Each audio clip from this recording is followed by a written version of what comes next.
Les barrières se baissent, mais ce n'est pas pour laisser passer un train, mais bien un tramway. Nous sommes sur la ligne T3 qui relie la Part-Dieu à Meyzieu. Grande particularité sur ce trajet qui fait se côtoyer tramway et Rhône Express, il y a 28 intersections barriérées qui gèrent les flux de circulation. C'est une ligne qui va quand même à 70 km/h.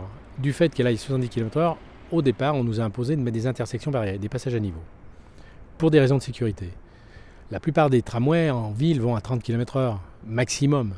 Auquel cas, il n'y a pas de problème de sécurité avec l'intersection des carrefours. Ils ont largement le temps de s'arrêter.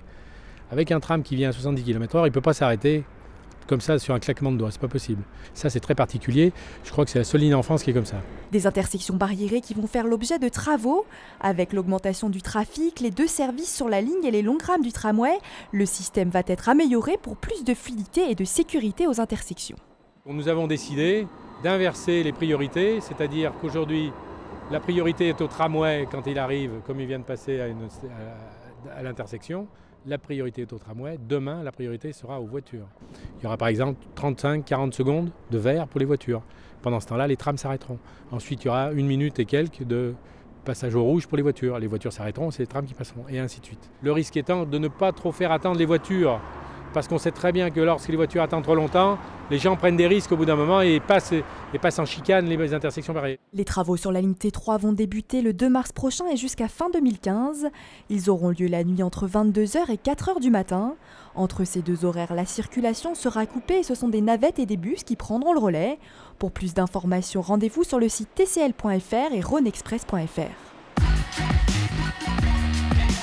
Le Citral se développe sur les réseaux sociaux. Vous pouvez maintenant interagir avec la collectivité via Facebook et Twitter grâce à des comptes dédiés.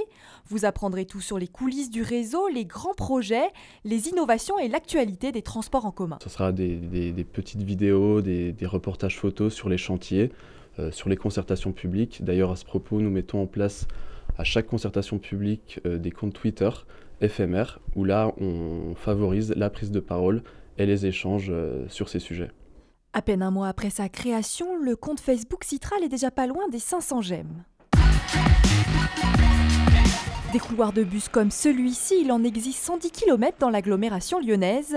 Ici, dans le 5e arrondissement de Lyon, boulevard Eisenhower, le Citral réalise actuellement 300 mètres de voies réservées aux bus et aux cyclistes. Objectif, une meilleure ponctualité et des parcours raccourcis. L'objectif de construire ces dispositifs, c'est effectivement d'améliorer les temps de parcours pour les usagers, de gagner en efficacité et d'avoir une meilleure visibilité pour la clientèle, notamment aux heures de pointe. On peut afficher quelques minutes d'économie et de gain de temps pour les lignes de transport en commun. Ici, ce sont les usagers de la ligne C21, C24, C22 Express et 73 Express qui vont bénéficier de ces améliorations. Dans le même temps, le Citral profite de ces travaux pour faire d'autres aménagements. Nous profitons de ces travaux pour rendre les quais accessibles. Donc nous rehaussons les bordures et nous rendons accessibles ces stations de bus pour les personnes à mobilité réduite. Également, nous noyons dans la chaussée des boucles de détection afin de faire de véritables priorités aux bus à l'approche des carrefours. Il y a 3 autres couloirs de bus en construction sur Lyon actuellement.